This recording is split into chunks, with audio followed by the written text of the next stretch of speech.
She said it over breakfast like she was asking me to pick up milk. I need you to pretend we broke up.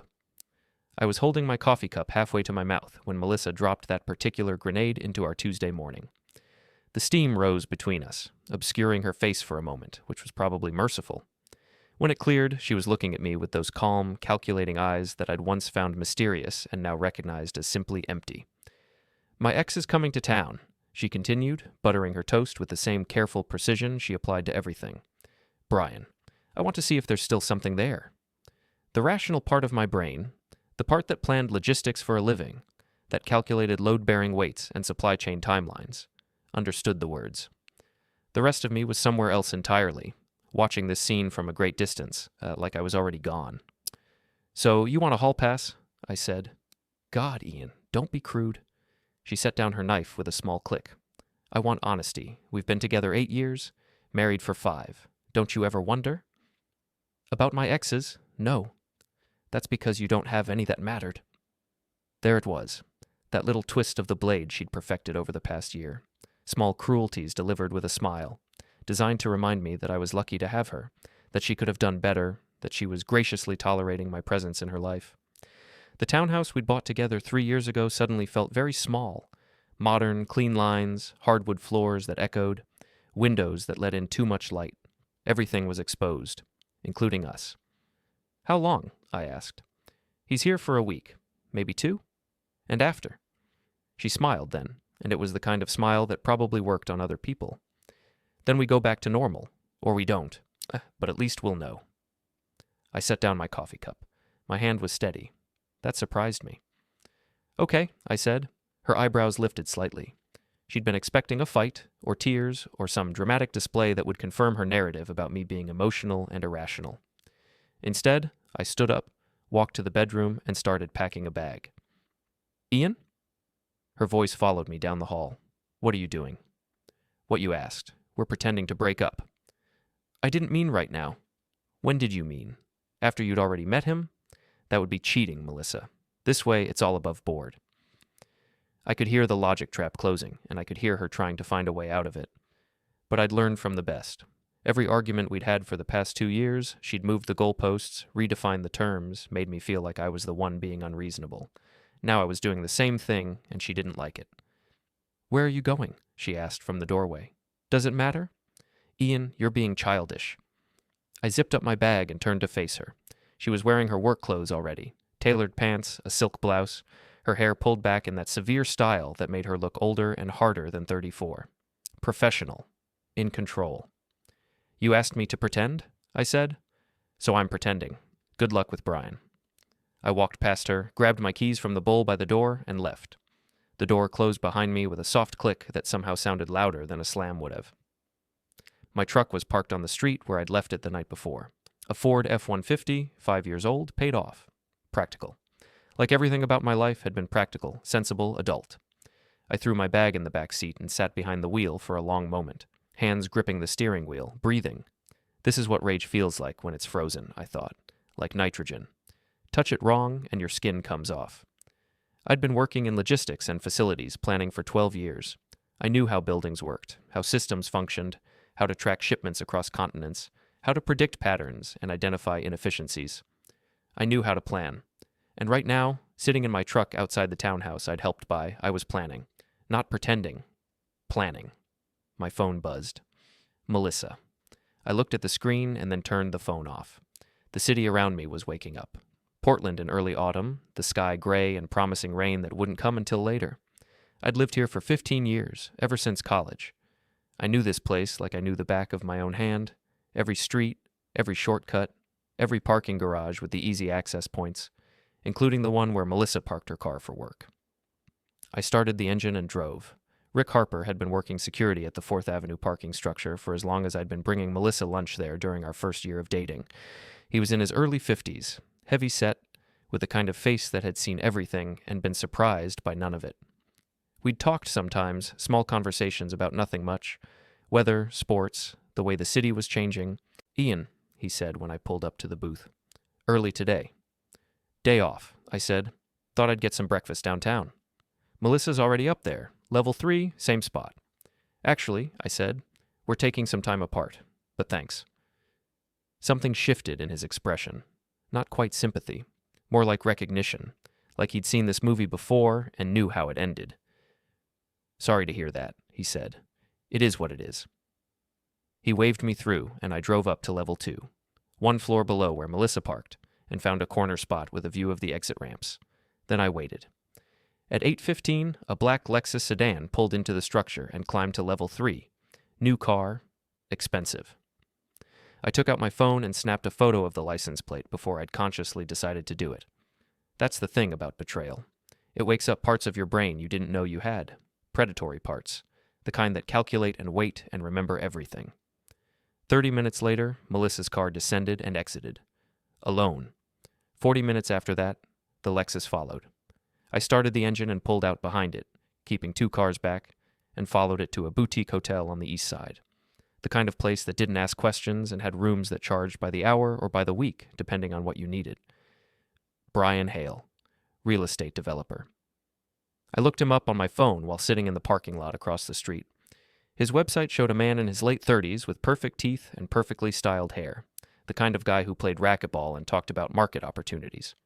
His company specialized in mixed-use developments, condos and retail spaces, gentrification in a press suit, Melissa's ex, the man she wanted to see if she still had feelings for, the man who was staying at a hotel 6 blocks from our townhouse. I took a photo of the hotel, I took a photo of his car, I took a photo of the lobby through the front windows. Then I drove to my office and clocked in like it was a normal day. My boss, Larry, looked up from his desk when I walked past. "You look awful," he said. "Didn't sleep great?" "Melissa okay?" "She's fine," I said. "Just fine." I spent the day doing what I always did, reviewing contractor schedules, coordinating delivery times for the new medical building going up on the south end, making sure the HVAC systems would be installed before the electrical crews needed access. Detail work, pattern work, the kind of thing that required you to see how all the pieces fit together and predict where the problems would emerge before they happened. By 5 o'clock, I'd mapped out Brian Hale's entire life. Social media profiles, business filings, property records, a list of his previous developments, complete with reviews from residents and business owners. 2 complaints filed with the Better Business Bureau, 1 lawsuit settled out of court, a pattern of cutting corners and overpromising. Melissa always said I was thorough. She had no idea. At 6:30, my phone rang. I'd turned it back on an hour before, knowing this call would come. I let it ring 4 times before answering. Ian. Her voice was tight, controlled. "Where are you?" "Work." "You haven't answered my texts." "I've been busy." A pause, the sound of her breathing. "Can we talk?" she asked. "Isn't that what we're doing?" "In person. Please." I looked at the clock on my computer screen, calculated the time it would take her to realize I wasn't coming home, calculated how long she'd wait before calling again. "I don't think that's a good idea," I said. "Ian, you're being ridiculous. I just wanted to see if there's still something there with your ex. I remember. How did it go?" The silence stretched out for 5 full seconds. "We had coffee," she said finally. And nothing. We talked, that's all." "Great. Then you got what you wanted." "That's not—" She stopped herself. Started over. "This isn't how this was supposed to go." "How was it supposed to go, Melissa? Walk me through your plan. I'm curious." "I thought we could handle this like adults." "We are. You wanted to pretend we broke up? We're broken up. I'm handling it perfectly." "Ian, have a good night," I said, and ended the call. Then I blocked her number. Then I drove to a storage unit facility on the north side and rented a 10 by 10 space, paid for 6 months in advance, and moved my bag from the truck to the unit along with some other items I'd need later. A folding chair, a small filing cabinet, a printer, a laptop that wasn't connected to any cloud service or recovery system. By the time I got to the hotel where I'd booked a room, it was dark. The rain had finally started, light and persistent, the kind that would last all night. I lay on the bed with my hands behind my head and stared at the ceiling and thought about Melissa's face when I'd walked out. That moment of surprise. That flicker of something that might have been genuine emotion breaking through her careful control. She hadn't expected me to actually leave. She'd expected me to beg. The thing about logistics is that it's all about expectations. You predict what people need before they know they need it. You anticipate problems before they happen. You see the system as it is and as it will be, and you make adjustments accordingly. Melissa thought she was playing chess. I was building the board. The next morning, I called in sick, my first sick day in 11 months. Larry sounded concerned and told me to rest up and drink fluids and all the other things you're supposed to say. I thanked him and hung up and drove to a coffee shop 6 blocks from Brian Hale's hotel. It was the kind of place where you could sit for hours without anyone bothering you. Big windows, fast Wi-Fi, a corner table that gave me a view of the street. I ordered a dark roast and a scone I didn't eat and opened my laptop. Brian arrived at 9:30, walking from the direction of his hotel. He was alone. He was wearing expensive casual clothes, dark jeans, a gray sweater, leather jacket, the kind of outfit that was trying very hard to look like it wasn't trying. He ordered something complicated, extra shots, alternative milk, the full performance. When his name was called, he took his drink to a table by the window and pulled out his phone. 15 minutes later, Melissa walked in. She saw him immediately. Her whole body language changed. Shoulders back, smile wider, movements more fluid. She'd dressed carefully, not her work clothes, something softer, more approachable. A blue dress I'd bought her for her last birthday. They hugged, too long for friends, not quite long enough for anything else. I took 3 photos before they sat down. For the next 40 minutes, I watched them talk. Watched her laugh at things he said, watched her reach across the table and touch his hand, watched her tilt her head in that way she used to do with me when we first started dating, before she'd decided I was safe and boring and probably the best she could do. I felt nothing. That was the part that surprised me. I'd expected rage or grief or that hollow ache you're supposed to feel when your marriage ends. Instead, there was just a cold, clear focus, like frost on glass, beautiful and sharp and completely unmerciful. They left together at 10:40. I waited 5 minutes and followed. Brian's Lexus was parked in a visitor spot behind his hotel. They stood beside it, talking, more touching, his hand on her waist, her hand on his chest. Then he opened the passenger door for her, and she got in, and they drove away. I followed them to a park on the west side, Waterfront Park, where the tourists went to take photos of the bridges and the river. They walked together along the path, close enough that their shoulders touched, and found a bench near the water. I parked 100 yards away and used the telephoto lens attachment I'd bought for my phone the night before at an electronics store. 10 more photos. Clear, detailed, time-stamped. At noon, Brian dropped Melissa off 3 blocks from her office building. She kissed him on the cheek before getting out. He waited until she was out of sight, then drove back to his hotel. I followed him there, made sure he went inside, then drove to Melissa's office building. 4th Avenue parking, level 3. Her car was in its usual spot. I went up to Rick's booth on level 2. "Hey," I said. "Quick question. Does the structure keep entry and exit logs?" Rick looked at me for a moment. Then he nodded slowly. "Electronic logs," he said. "Every car that comes through, every ticket scanned. Why?" "Just curious. How far back do they go?" "Couple months before they're archived." "And who has access?" "Building management, security supervisor." "Why are you asking, Ian?" "Research project," I said. "Work stuff. Thanks." He didn't look convinced, but he didn't press. That was the thing about Rick. He'd seen enough of life to know when not to ask questions. I drove back to my hotel room and uploaded the photos to my laptop and backed them up to 3 different USB drives that I locked in the safe. Then I made a timeline. Day 1. Melissa asks for the pretend breakup. Day 2. Melissa meets Brian for coffee, then spends 3 hours with him before going to work late. I started a spreadsheet. Dates, times, locations, photos, a pattern emerging from chaos. My phone rang. Different number, not blocked. "Hello?" "Ian, it's Karen." Melissa's best friend, corporate events coordinator. 35 years old, never married, perpetually scanning every room for social leverage, the kind of person who collected secrets the way other people collected stamps. "Hey, Karen," I said. "I heard about you and Melissa." Word travels fast. "She's really torn up about it." I almost laughed. "I'm sure." "She told me what happened. The pretend breakup thing. She said you totally overreacted." "Did she?" "Ian, come on. She was just being honest with you, testing the waters. Most guys would appreciate that." "Most guys aren't married to her." A pause. Karen's voice shifted, became more careful. "What does that mean?" "It means," I said, "that I'm done pretending. Tell Melissa we're not getting back together. Tell her to keep seeing Brian. Tell her whatever you want. I don't care anymore." "You can't just—" "Watch me," I said, and hung up. 10 minutes later, Melissa called from a number I didn't recognize. I let it go to voicemail. She called again, voicemail again, then a text from the same number. "We need to talk. This is childish. I typed back, "We're not pretending anymore." Her response came immediately. What does that mean? Exactly what I said. Have a nice life. I blocked that number too. Then I went for a drive.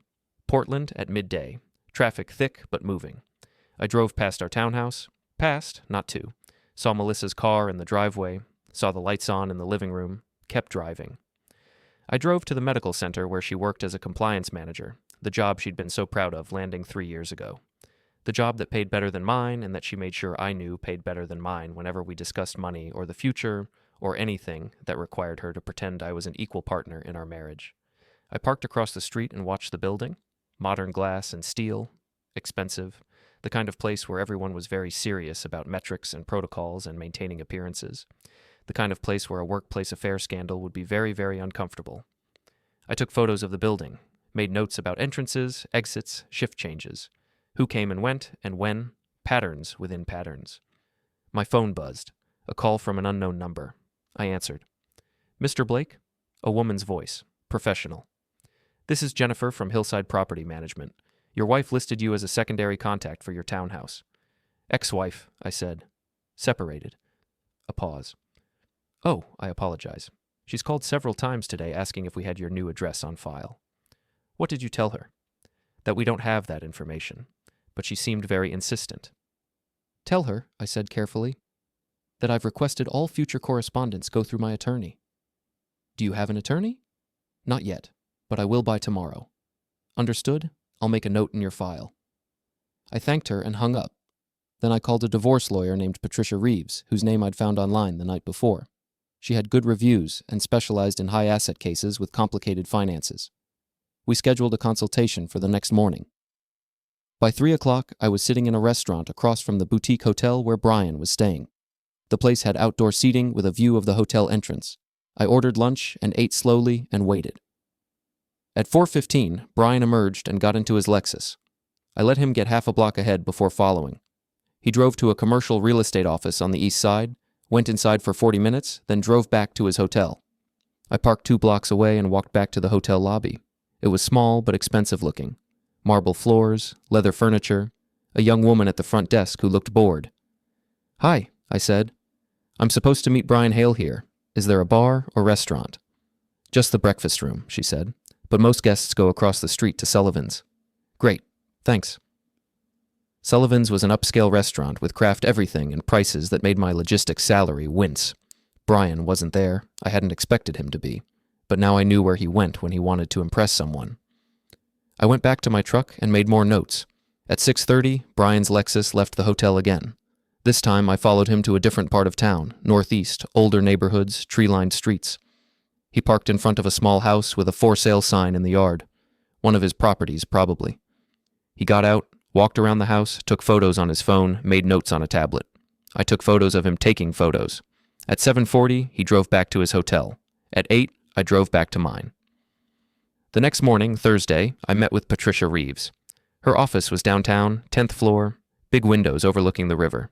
She was in her mid-40s, sharp-dressed, and had the kind of eyes that saw through polite fictions. "Tell me what happened," she said. I told her, all of it. The breakfast conversation, the pretend breakup, Melissa meeting Brian, the coffee shop, the park, the timeline I'd been building. When I finished, she leaned back in her chair. "Do you have proof of the affair?" she asked. "Photos, timestamps, entry logs from the parking garage I can probably access." "Probably?" "I have a contact there, security supervisor. He's the one who mentioned the logs exist." "We'll need more than that for adultery claims. Oregon is a no-fault state, but proof of an affair can affect asset division." "I want everything documented," I said. "Everything." She studied me for a moment. "Mr. Blake, I need to ask, what's your goal here? Are you trying to reconcile, or are you trying to make sure she gets as little as possible?" "I want," I said slowly, "to make sure she understands that actions have consequences." Patricia smiled slightly. "That's not really how divorce law works, but I can help you protect your assets and make sure the settlement is fair. That good enough?" "For now." We spent the next hour going over finances. The townhouse, both our names on the mortgage, joint savings, my truck, paid off, my name only. Her car, financed, her name only. Credit cards, retirement accounts. It was surprisingly simple. We'd been married for 5 years, but kept most things separate after the first year, almost like she'd been planning an exit. "I'll draw up the papers," Patricia said. "But Mr. Blake, one piece of advice. Don't do anything that could be construed as stalking or harassment. Don't contact her directly. Don't show up at her work. Don't follow her around town." "Of course not," I said. "I mean it. Judges don't like that behavior, and it can backfire badly." "Understood." I left her office with a clear timeline. Papers would be ready in a week. Service would happen 2 days after that. The 30-day clock would start ticking. I spent the rest of Thursday gathering more evidence. More photos, more timeline entries, more patterns. That night, Melissa called again from yet another number. I answered. "Ian, please, we need to talk." "Hi, Melissa," I said. "How's Brian?" Silence. "That's what I thought," I said. "Is there something you actually needed, or is this just you trying to control the narrative?" "I'm not—" She stopped, started over. "Ian, I made a mistake. I see that now, but walking out isn't the answer." "Sure it is. It's literally the answer to the question you asked." "That's not fair." "Nothing about this is fair, Melissa. You asked me to pretend we broke up so you could hook up with your ex. I'm simply helping you commit to that choice. We didn't, it wasn't like that." "Save it," I said. "I'm filing for separation. Papers will be served next week. You'll want to get your own lawyer." "You can't do this." "Already done." I hung up before she could respond. The next morning, Friday, Brian checked out of his hotel. I watched from my truck as he loaded his bags into the Lexus. Watched as Melissa pulled up in her car at 8:30 and parked in the loading zone. Watched as they stood there in the morning light, talking urgently, her hands gesturing, him looking uncomfortable. Then Brian got in his car and drove away. Melissa stood there for a long moment before getting back into her own car. She didn't drive to work. She drove home. I followed at a distance and parked 3 blocks away where I could see the townhouse. She went inside and stayed there. At noon, she emerged again, got in her car, and drove to Karen's apartment building. Stayed for 2 hours. When she came out, her eyes were red and her makeup was smudged.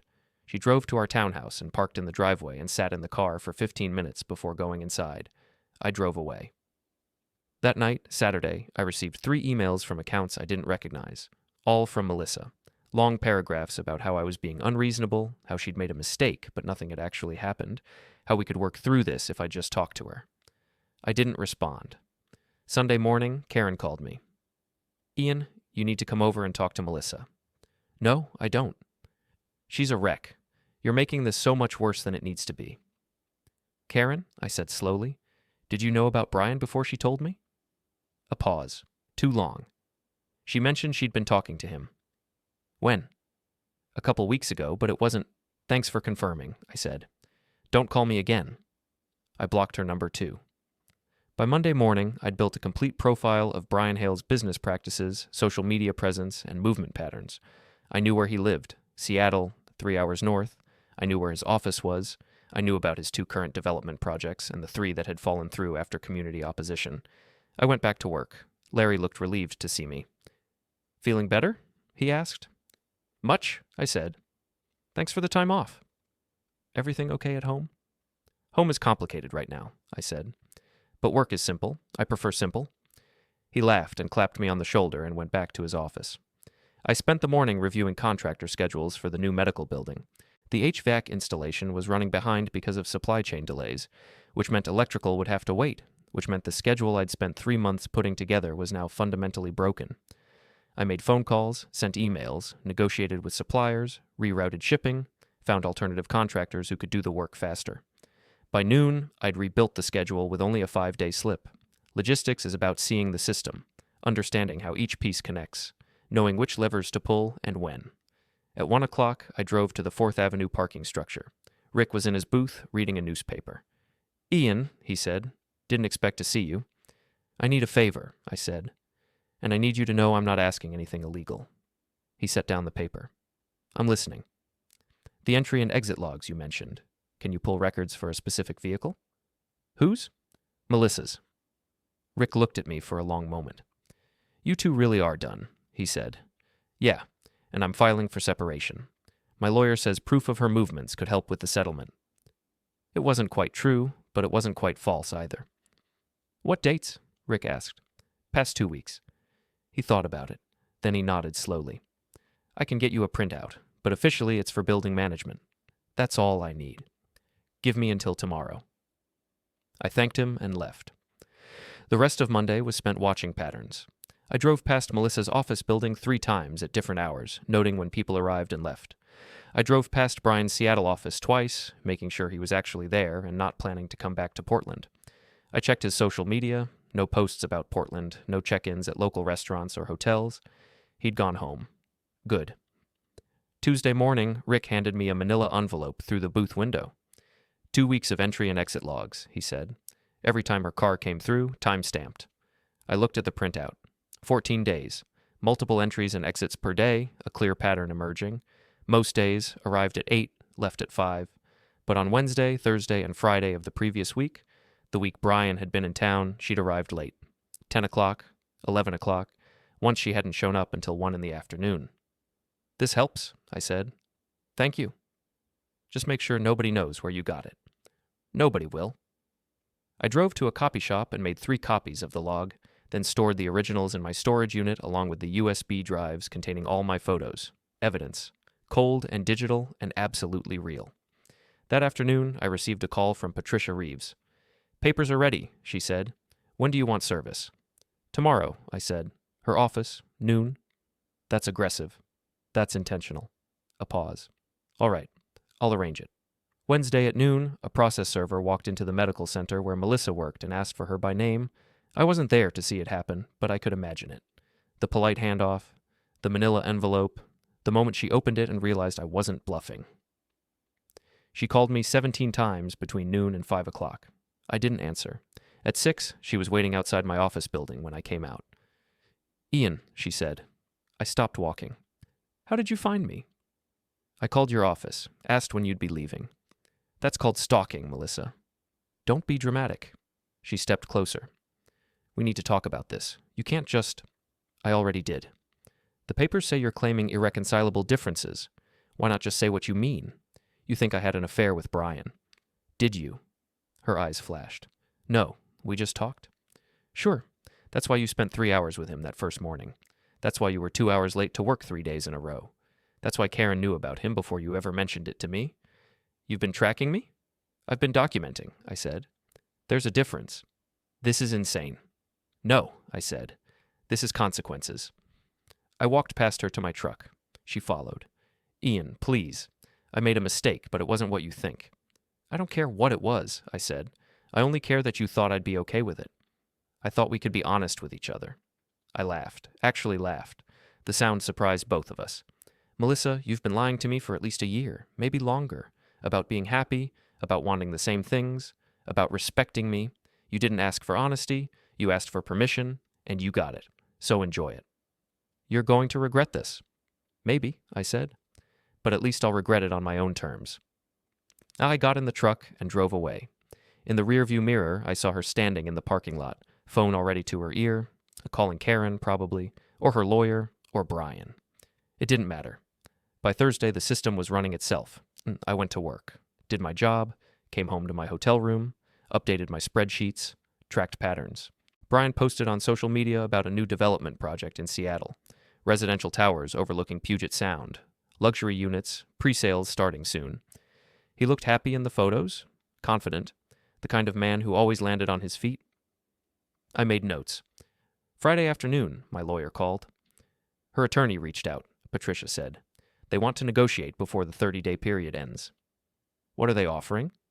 Joint custody of assets, split the house equity, walk away clean. What does she want that she's not saying? Patricia laughed. Smart question. She wants you to sign a non-disclosure agreement. No talking about what happened, no discussing the separation publicly. Which means she's worried I will. That's my read. Tell her no, I said. Are you sure? The settlement is actually pretty fair. I don't want fair. I want her to understand what she did. A long pause. Mr. Blake, Patricia said carefully, as your attorney, I need to advise you that revenge isn't a legal strategy. I know. And that anything you do outside the bounds of legal separation proceedings could hurt your case. I understand. Good. Then I'll tell them you're rejecting the NDA provision and will proceed with standard dissolution. Perfect. That weekend, I did something I hadn't done in years. I went camping, 2 hours east into the mountains to a spot I'd found years ago when I was younger and still believed the world made sense. High elevation, cold at night, no cell service. I brought a tent, a sleeping bag, and a cooler with food that didn't need cooking. I hiked for 3 miles to get to the clearing I remembered, set up camp, and sat by a fire I'd built from deadfall and watched the sun go down. The silence was enormous. No Melissa, no Brian, no Karen, no lawyers or phone calls or spreadsheets, just me and the cold mountain air and the sound of wind through pine trees. I thought about the past 8 years. Thought about the moment I'd first seen Melissa at a friend's party. How confident she'd seemed, how sure of herself. I'd been attracted to that certainty. I'd wanted some of it to rub off on me. Instead, it had slowly erased me. How many times had I changed my plans to accommodate hers? How many times had I bitten back opinions because she'd roll her eyes or make that little dismissive sound? How many times had I pretended I was happy when I was really just tired? And now she wanted me to sign an NDA so she could pretend none of this had ever happened. The fire crackled. Sparks rose into the dark sky. I'd been pretending for years. Long before she'd asked me to pretend we'd broken up, I'd been pretending our marriage was fine. Pretending I was enough for her. Pretending her little cruelties didn't cut. Now the pretending was over, and the real work was about to begin. I came back from the mountains on Sunday evening with clarity I hadn't felt in years. The cold air had burned away the last threads of doubt. Melissa had made her choice. Now she'd live with it. Monday morning, I called in sick again. Larry sounded concerned, but I told him it was just a lingering thing and I'd be back tomorrow. Then I drove to Seattle, 3 hours north on I-5. Rain most of the way. The landscape blurred past. Trees, trucks, gray sky. I stopped once for coffee and gas. Checked Brian Hale's social media. He'd posted a photo that morning from his office. Coffee cup. View of the Sound. Caption: Monday motivation. His office was in Pioneer Square, the old part of Seattle. Brick buildings, cobblestone streets, the kind of place where tech money was slowly pushing out the artists and dive bars. His development company, Hale Properties, occupied the 3rd floor of a renovated building with big windows and exposed beams. I parked 3 blocks away and walked. The lobby directory showed Hale Properties in Suite 302. No security. Just a building entrance with a keypad and an intercom system. I waited across the street in a coffee shop, another one, they were everywhere, and watched people come and go. At 11:15, Brian emerged. Alone. He was wearing a suit this time, looking professional and polished. He walked north toward the ferry terminal, moving with the easy confidence of a man who'd already forgotten about the mess he'd helped make 3 hours south. I followed at a distance. He went to a restaurant on the waterfront. Met 2 people, a man and a woman, both in business attire. They sat at a table by the windows and talked while eating lunch. I couldn't hear the conversation, but the body language was clear. Business meeting, probably potential investors for his new development. I took photos from across the street, not of him. I didn't need more photos of Brian. I took photos of the building behind him, the street signs, the restaurant name, establishing context. After 90 minutes, the meeting ended. Brian walked back toward his office. The other 2 went in separate directions. I walked back to my truck and drove to the address I'd found in public property records, Brian's house. It was in Magnolia, an upscale neighborhood with water views and houses that cost more than I'd make in a lifetime. His place was a modern 2-story with floor-to-ceiling windows and a Tesla parked in the driveway. Not the Lexus, different car. Of course he had 2. I parked down the street and made notes. Landscaping. Security cameras visible on the corners. Motion sensor lights. Neighborhood watch signs. The kind of place where people paid attention to strangers. I didn't stay long, just enough to map the area, to understand the territory. Then I drove back to Portland. By the time I reached my hotel, it was dark. I ordered food delivery, ate without tasting it, and updated my files. Brian Hale, Seattle. Office location, home location, daily patterns. I wasn't planning to do anything with this information yet, but having it felt important, like ammunition you keep stored until you need it. Tuesday, I went back to work. Larry looked relieved again. Seriously, Ian, if you need time off, just tell me. I'm good, I said. Just needed to clear my head. The day passed in a blur of contractor meetings and schedule revisions. The HVAC installation was back on track. Electrical could start next week. The building was taking shape exactly as planned. At lunch, Patricia Reeves called. They've agreed to drop the NDA requirement, she said. What's the catch? She wants the house. Our house. She's offering to buy out your half of the equity, fair market value. You walk away with your share, She keeps the property. I thought about the townhouse, the place we'd bought together, the place where she'd asked me to pretend we'd broken up, the place I'd left and hadn't been back to since. Deal, I said. Are you sure? It's your home too. It hasn't been home for a long time, I said. Let her have it. All right. I'll draw up the revised papers. That afternoon, Melissa called from a new number. I let it go to voicemail. Her message was short and cold. I assume your lawyer told you. Thank you for being reasonable. I'll have your things packed by the end of the week. Reasonable. The word stuck in my mind like a burr. She thought I was being reasonable. Wednesday morning, I drove back to Seattle. This time, I didn't go to Brian's office. I went to his house. Early, 6 a.m., before the neighborhood was fully awake. I parked 2 blocks away and walked. The Tesla was still in the driveway. Lights were on inside. I could see movement through the windows. I walked past once, memorizing details, side gate, garbage bins, mail slot in the door. Then I walked back to my truck and waited. At 7:30, Brian emerged. Coffee travel mug in hand, suit and tie. He got in the Tesla, backed out of the driveway, and drove toward downtown. I didn't follow him.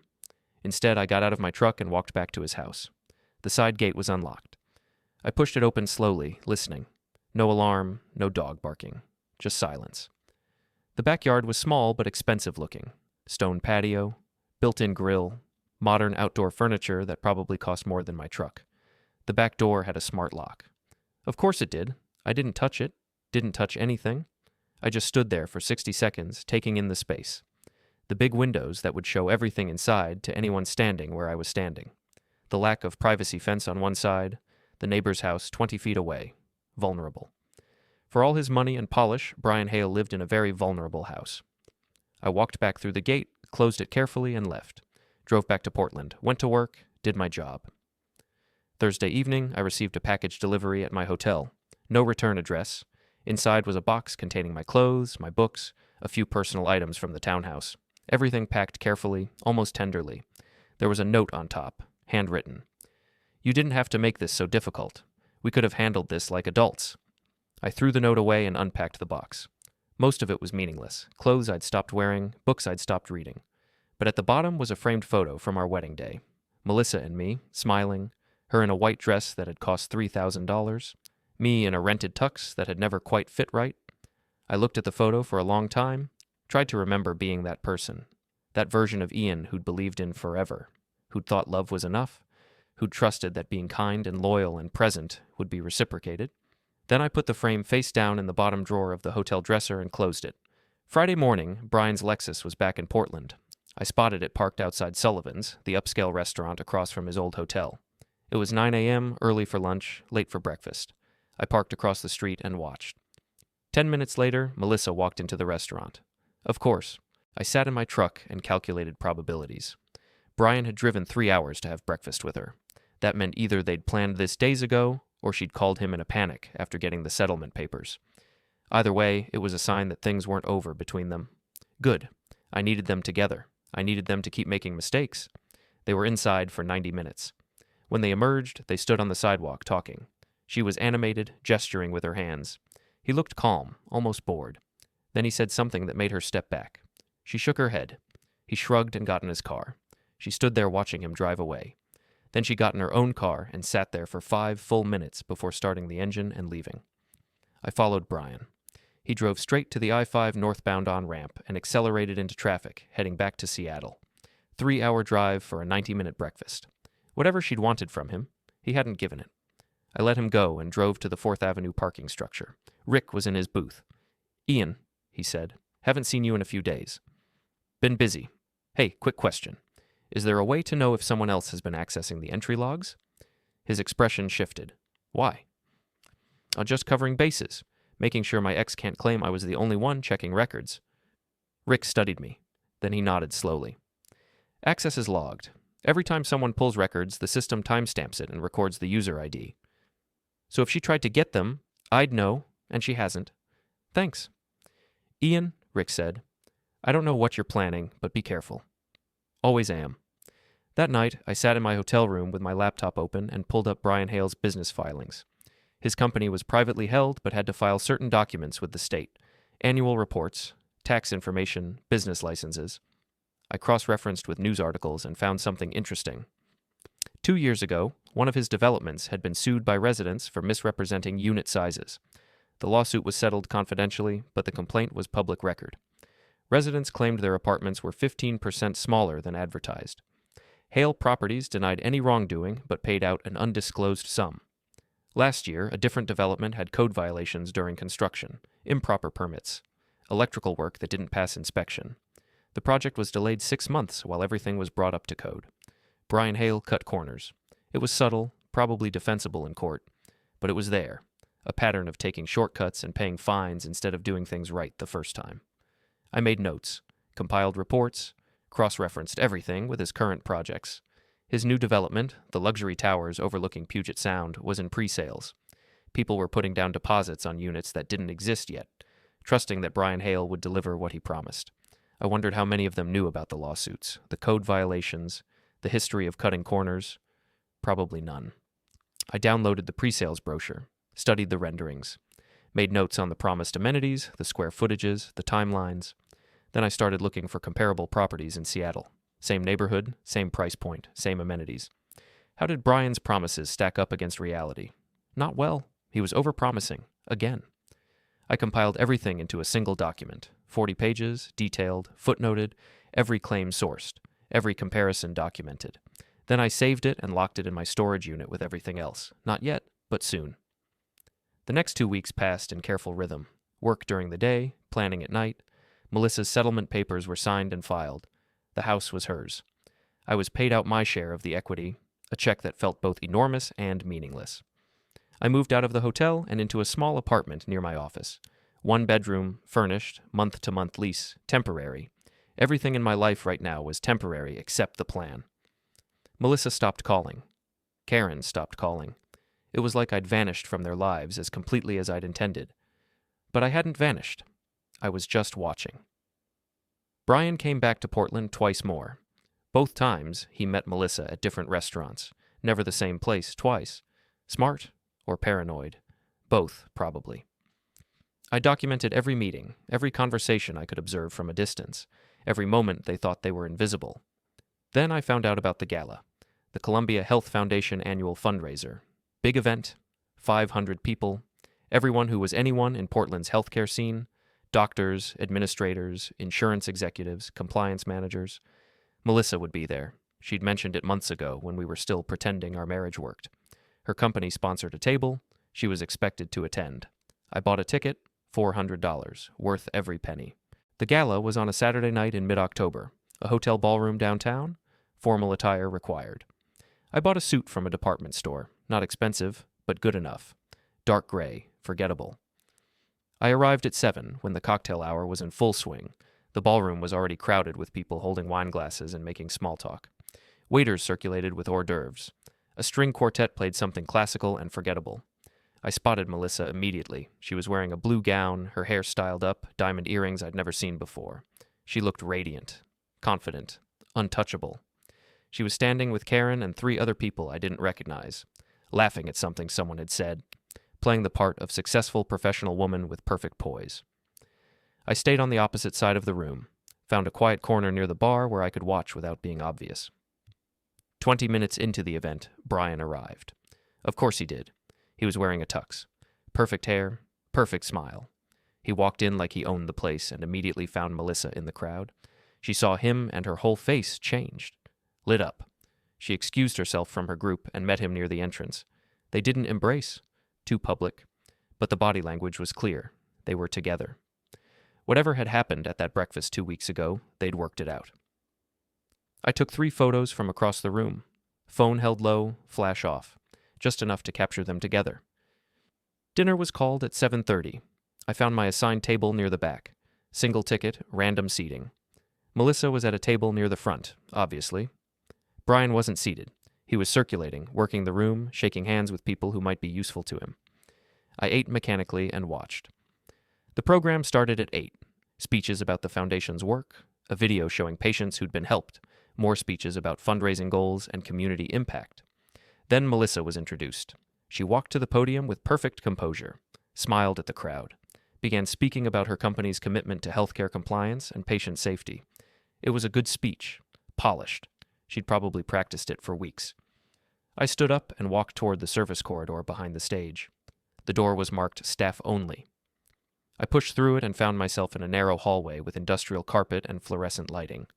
Backstage infrastructure, the hotel's skeleton showing through its polished face. A young woman in a catering uniform looked up as I passed. "Can I help you?"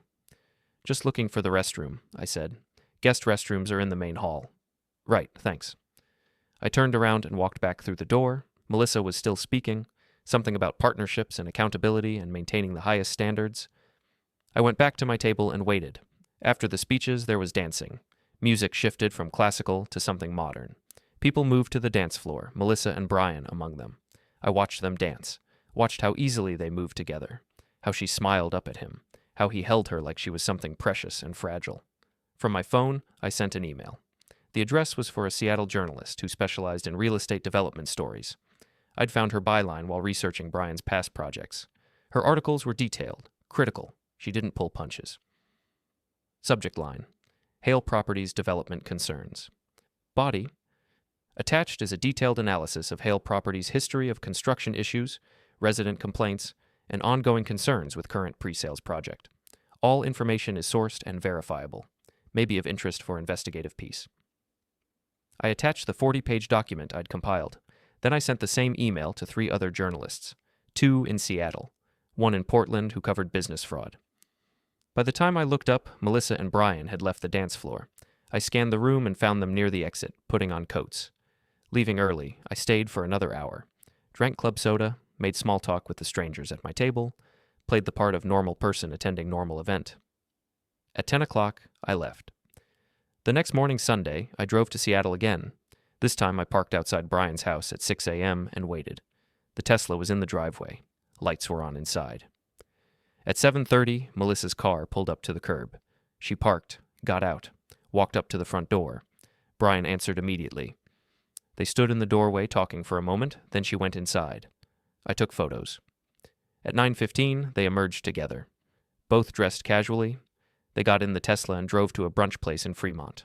I followed at a distance and watched through the restaurant windows as they ate and talked and looked like a couple who'd been together for years. More photos. They finished brunch at 11. Brian drove her back to his house. She got in her own car and drove away. I followed her. She drove straight back to Portland. 3 hours? I stayed 4 cars back the entire way. When she reached the city, she went to the townhouse, her townhouse now, and parked in the driveway. I drove past without stopping. Monday morning, the first article hit. Seattle Weekly ran a piece titled "Developer Under Fire: Questions Mount About Hale Properties Practices." It was 5,000 words of careful journalism. Every claim sourced, every concern documented, interviews with former residents, analysis of the construction violations, questions about the current pre-sales project. Brian Hale's perfect reputation developed its first crack. By noon, 3 more articles appeared. Different publications, different angles, same core story. Hale Properties had a history of problems that prospective buyers should know about. I checked Brian's social media, nothing new. Radio silence. I checked the Hale Properties website. Still up, still showing the luxury renderings and promising timelines. But in the comments section on the Seattle Weekly article, people were starting to ask questions. Potential buyers demanding answers. Current residents of other Hale developments sharing their own complaints. The crack was spreading. Tuesday, Brian issued a statement through his company's PR firm. Standard corporate language. Denying wrongdoing, claiming the articles were biased and misrepresented the facts, threatening legal action against anyone spreading false information. The journalists pushed back, published additional documentation, stood by their reporting. By Wednesday, the story had spread to regional news outlets, television coverage, radio interviews with housing advocates. The luxury pre-sales project was suddenly toxic. I went to work and did my job and said nothing. Thursday evening, Melissa called from a number I didn't have blocked. "What did you do?" she asked when I answered. "Hi, Melissa," I said. "I'm well, thanks for asking. How are you?" "Don't play games, the article's about Brian. That was you." "Why would you think that?" "Because you're the only person who hates him enough to destroy him." "I don't hate Brian," I said. "I've never met Brian. I just think people should know who they're doing business with." "You sent those reporters the information." "Did I?" "Ian, this is insane. You need to stop." "I'm not doing anything," I said calmly. "I'm divorced, remember? Living my own life. If Brian's business practices are under scrutiny, that has nothing to do with me. Everything you're doing is about me. Actually, I said, almost none of it is about you. You just think it is because you think everything is about you. I hung up before she could respond. Friday morning, the first criminal complaint was filed against Hale Properties. A former resident who'd been part of the unit-size lawsuit 2 years ago had gone to the state attorney general's office with evidence that Brian had knowingly misrepresented square footage and marketing materials. Consumer fraud. The AG's office announced they were opening an investigation. Brian's pre-sales project went dark. Website offline. Sales office closed. Deposits frozen pending investigation. I checked his social media. Still nothing. Complete silence. Melissa tried calling again. I didn't answer. That weekend, I finally visited Rick at the parking structure. Haven't seen you in a while, he said. Been staying away from this part of town, I said. Hey, remember those entry logs you pulled for me? Yeah. I need one more favor. Can you check if anyone else has accessed records for my truck? Rick pulled up the system, scrolled, shook his head. Nobody, just the original request I ran for you. Thanks. Ian, he said, I read about that developer in the news, the one whose business is imploding. Brian Hale. That's him? You wouldn't happen to know anything about that, would you? I met his eyes. Would it matter if I did? Rick studied me for a long moment. Then he smiled slightly. Nope, just curious. I drove back to my apartment and sat in the quiet and thought about patterns and systems and how buildings only stayed standing as long as their foundations were solid. Brian Hale's foundation was cracking, not because I'd lied about him, not because I'd fabricated evidence or made false accusations, but because I'd simply shown people what was already there, the shortcuts, the violations, the pattern of behavior that anyone could have discovered if they'd looked carefully enough. Melissa had chosen him, had risked everything for him, had asked me to pretend so she could explore a future with a man who built his success on unstable ground. Now they could both live with that choice. The next 2 weeks were remarkably quiet. No calls from Melissa, no sightings of Brian in Portland, just the steady drumbeat of news coverage as the investigation into Hale Properties expanded. More former residents came forward with complaints. More documentation emerged showing construction shortcuts. The state AG's office opened a second inquiry into potential securities fraud related to the pre-sales deposits. Brian's company released another statement denying everything. His lawyer appeared on local news claiming the allegations were baseless and politically motivated. Nobody believed him. I went to work, updated contractor schedules, solved problems. My boss gave me a performance review and praised my attention to detail and systematic approach. He had no idea.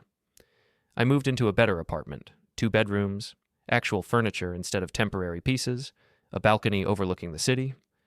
It wasn't much, but it was mine. No shared history. No ghosts. Then, 3 weeks after the gala, Karen appeared at my office building. She was waiting outside when I left at 5:30, leaning against her car, arms crossed, face carefully blank. Ian, she said. Karen. We need to talk. No, we don't, I said, walking toward my truck. She followed. Yes, we do, about what you did to Brian. I stopped walking, turned around. What I did? The reporters, the investigation. You fed them everything. Prove it. I don't have to prove it. Melissa knows it was you. Brian knows it was you. Everyone knows. Then they should probably be more careful about their business practices, I said. Now, if you'll excuse me. She's broken, Ian. Completely broken. She can barely function. That's unfortunate. You're destroying her life. No, I said slowly. I'm not doing anything to her. Brian's problems are Brian's problems. If that affects Melissa, that's her choice for getting involved with him. She loved you. I laughed. Couldn't help it. The sound came out harsh and cold. Karen, she asked me to pretend we broke up so she could hook up with her ex. That's not love. That's narcissism with a wedding ring. She made a mistake. She made a choice. So did you, by the way. You knew about Brian before she told me. You encouraged her. You were her accomplice. Karen's face went pale. I didn't. Save it. You're just as guilty as she is. You helped her blow up my marriage because you thought it would make a good story. Well, congratulations. You got your story. Now you get to live with it. I got in my truck and drove away. That night, Melissa sent an email from yet another new address. The message was long, rambling, full of accusations and justifications and demands that I leave Brian alone. I read it once. Then I drafted a reply. Melissa, I haven't contacted Brian. I haven't interfered with his business. I haven't done anything except provide publicly available information to journalists who asked for it. If his company has problems, those problems existed long before I came along. You chose him knowing nothing about who he really was. That's on you. P.S. Stop contacting me. Our divorce is final. We have nothing more to discuss. I sent it and blocked that email address too. The next morning, my lawyer called. You're not going to believe this, Patricia said. Melissa's lawyer just contacted me. She wants to renegotiate the settlement. We already settled. I know, but apparently she's having financial difficulties and wants to revisit the house buyout. Meaning what? She can't afford the mortgage payments alone and wants you to take the house back or split the costs until she can sell it. I almost laughed. Tell her no. Are you sure? It might actually benefit you financially? Tell her no, I said again. She wanted the house. She got the house. What she does with it now is not my problem. All right, I'll let them know. 2 days later, the townhouse went up for sale. I saw the listing online. Photos I recognized. Rooms I'd lived in, walls I'd painted, a life I'd built and abandoned. The asking price was higher than market value. Ambitious, probably desperate. I didn't care. That weekend, Brian appeared in Portland again. I spotted his Lexus outside Melissa's townhouse on Saturday morning. He was there for 6 hours. When he left, Melissa came out and stood on the porch watching him drive away. Even from a distance, I could see how defeated she looked. Good. Sunday evening, I got a text from an unknown number. We need to talk in person. Please. Melissa. I replied. No. Her response came immediately. I'm begging you. One conversation, then I'll leave you alone forever. I sat in my apartment and thought about it. Thought about what she might say, what she might try, what it would feel like to see her face to face again after everything. Then I typed, where? The parking structure on 4th, level 3, tomorrow at 7 p.m. I stared at the message. 4th Avenue parking, the place where she'd parked every day during our marriage, the place where Rick had given me the entry logs that started all of this, the place where this had really begun. Fine, I typed, 7 p.m. Alone. Monday at 7, I pulled into the 4th Avenue structure and climbed to level 3. The concrete was dark with evening shadows.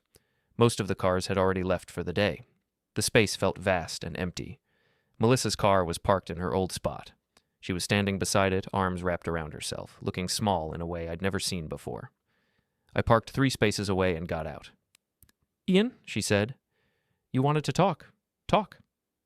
Can we sit down? No, she flinched. Okay, fine. I wanted to explain. There's nothing to explain. Yes, there is. I know you think I'm a terrible person. I don't think you're terrible, I said. I think you're selfish. There's a difference. Ian, you asked me to pretend we broke up so you could explore things with your ex.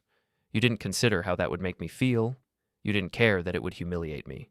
You just wanted permission to do what you were going to do anyway. That's not... Let me finish. My voice was calm, cold. Then when I actually left, you were shocked.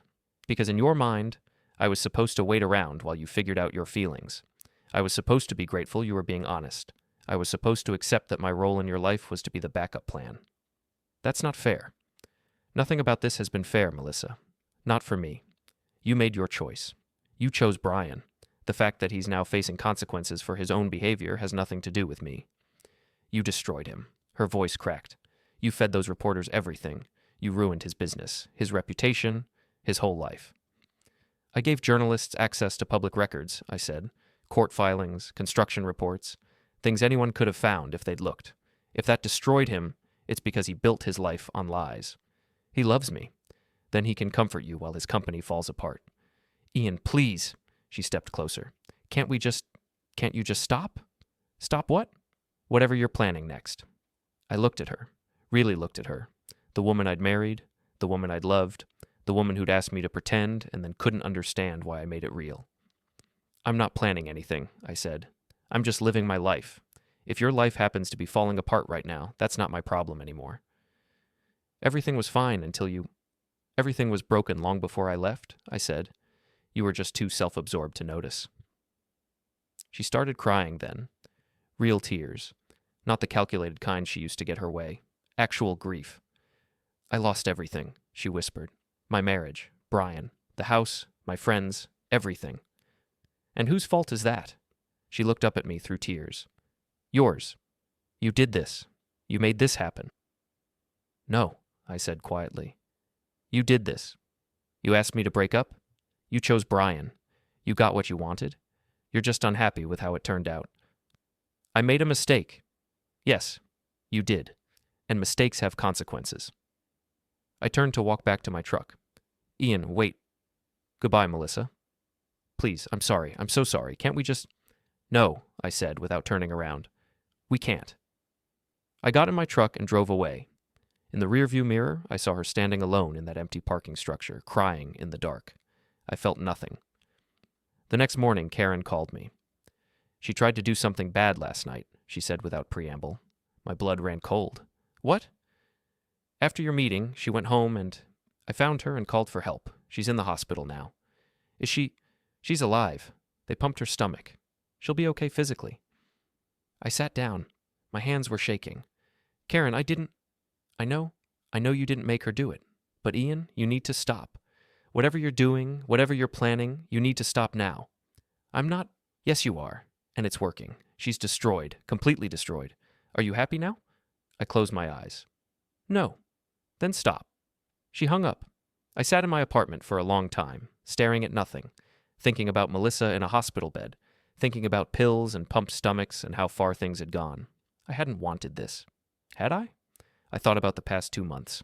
Everything I'd done. The evidence I'd gathered, the reporters I'd contacted, the systematic dismantling of Brian Hale's reputation, the cold satisfaction I'd felt watching it all collapse. Had I wanted her destroyed? No, I'd wanted her to understand, to feel a fraction of what I'd felt when she'd asked me to pretend, to realize that actions have consequences. But this was too far, wasn't it? I picked up my phone, put it down, picked it up again, then I drove to the hospital. Melissa was in a private room on the 4th floor. Karen was sitting in a chair beside the bed. Melissa was asleep, an IV in her arm, monitors beeping quietly. Karen looked up when I came in. What are you doing here? She asked. I needed to see her. Why? To gloat? No. To make sure she's okay. Karen stood up, walked over to me. Her face was hard. Get out, she said quietly. You've done enough. Karen, get out. I looked past her at Melissa, at the woman I'd married, the woman who'd broken me, the woman I'd broken in return. Then I turned and left. I didn't sleep that night. Couldn't. Every time I closed my eyes, I saw Melissa in that hospital bed. Saw the IV, the monitors, the emptiness in her face. By morning, I'd made a decision. I drove to the storage unit where I'd been keeping everything. All the evidence, all the files, all the careful documentation I'd spent 2 months building. I loaded it all into my truck. The filing cabinet, the USB drives, the printed documents, everything. Then I drove to an industrial area on the east side. Vacant lots, abandoned warehouses, the kind of place where the city's infrastructure showed its bones. I found an empty loading dock behind a building that hadn't been occupied in years. Parked my truck, carried everything inside. The space was vast and dark. Concrete floors, high ceilings with skylights that let in gray morning light, graffiti on the walls, the smell of rust and forgotten things. I set down the filing cabinet, opened it, pulled out every document. Then I called Melissa. She answered on the 3rd ring. Her voice was weak, tired. Ian?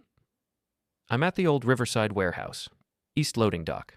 If you want to talk, come alone. Ian, I can't... This is the last time, I said. Last conversation, last chance to hear what I have to say. After this, I'm gone. I hung up before she could respond. 40 minutes later, her car pulled up outside. She got out slowly like every movement hurt. She was wearing sweatpants and an oversized jacket. No makeup. Hair pulled back. She looked hollowed out. She walked into the loading dock and stopped when she saw me. Saw the filing cabinet. Saw all the documents spread across the concrete floor. What is this? She asked. Evidence, I said. Everything I've collected over the past 2 months. Photos, timelines, records. Every piece of ammunition I used to destroy Brian Hale's reputation. She stared at the papers. Why are you showing me this? Because I want you to understand something. Everything that's happened, Brian's investigation, your financial problems, your friends abandoning you, none of it was random. I made it happen, deliberately, systematically, the way I plan everything. I know? No, you don't. You think I acted out of emotion, out of hurt feelings or wounded pride. But I didn't. I acted out of logic. You asked me to break up. I broke up. You chose Brian. I made sure you got exactly what you chose. a man who built his life on lies and shortcuts, a man who was always going to fall apart eventually. I just accelerated the timeline. Melissa's face crumpled. Why? Because you needed to learn that actions have consequences. You couldn't just ask for a hall pass and expect me to wait around while you experimented with your ex. You couldn't just apologize later and have everything go back to normal. You made a choice, a real choice with real stakes. I know that now. Do you? I stepped closer. Because from where I'm standing, you still think you're the victim. You still think this happened to you instead of being something you caused. I made a mistake. You made dozens of mistakes. Years of them. Every time you dismissed me or talked down to me or made me feel like I was lucky you stayed. Every time you prioritized your ego over our marriage. Every time you chose cruelty over kindness because it was easier. I never meant... That's the problem, Melissa. You never meant to hurt me, but you did. Over and over. And when I finally had enough and left, you were shocked. Because in your mind, I was supposed to forgive you. I was supposed to understand. I was supposed to be the bigger person. She was crying now. Full sobs. What do you want me to say?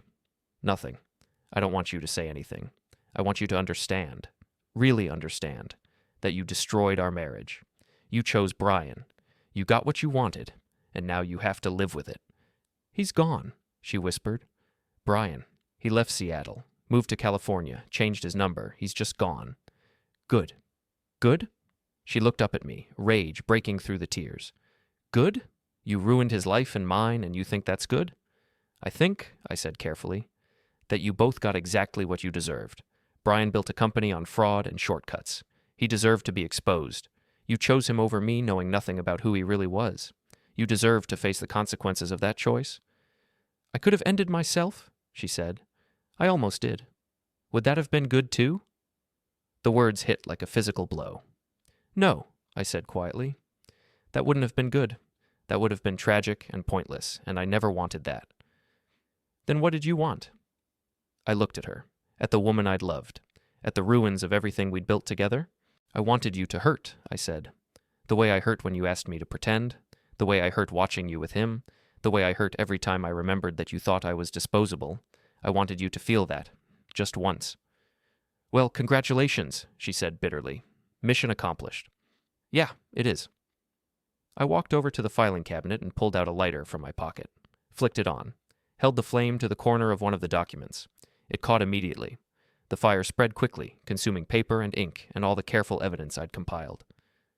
Melissa watched with wide eyes. What are you doing? Burning it, I said. All of it. Every piece of evidence, every timeline, every photo. It's done. Why?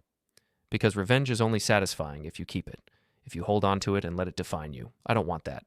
I just wanted you to understand what you did. Now you do, so I'm done. The fire spread across the concrete floor, consuming everything. The heat was intense, the smoke thick. Melissa stepped back. Ian. Go home, Melissa. Sell the house. Move somewhere else. Start over. Find someone who actually deserves you. Or don't. I don't care anymore.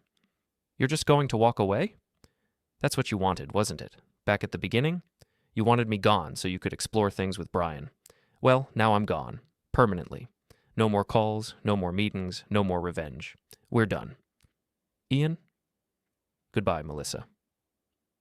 I walked past her toward my truck. The fire was spreading now, catching on old cardboard boxes and wooden pallets left behind in the warehouse. Smoke was pouring out of the loading dock. Ian, wait. I kept walking. Please. I got in my truck. Started the engine. Through the windshield, I saw her standing in the loading dock entrance, backlit by flames, looking smaller than I'd ever seen her. I put the truck in gear and drove away. Behind me, smoke rose into the gray morning sky, the evidence burning, the past consuming itself. I drove through the city, through neighborhoods I'd lived in and streets I'd traveled and places that used to mean something. The whole time, I felt nothing. No satisfaction, no relief, no regret, just emptiness where rage used to be. At a stoplight, my phone rang. Patricia Reeves. Ian, I'm calling to let you know the divorce is final. All paperwork filed. You're officially single again. Thanks, I said. Are you okay? I'm fine. You don't sound fine. I'm tired, I said. Just tired. Well, get some rest. And Ian, whatever you've been through, I'm sorry. Nobody deserves that. Thanks, Patricia. I hung up. The light turned green. I drove forward.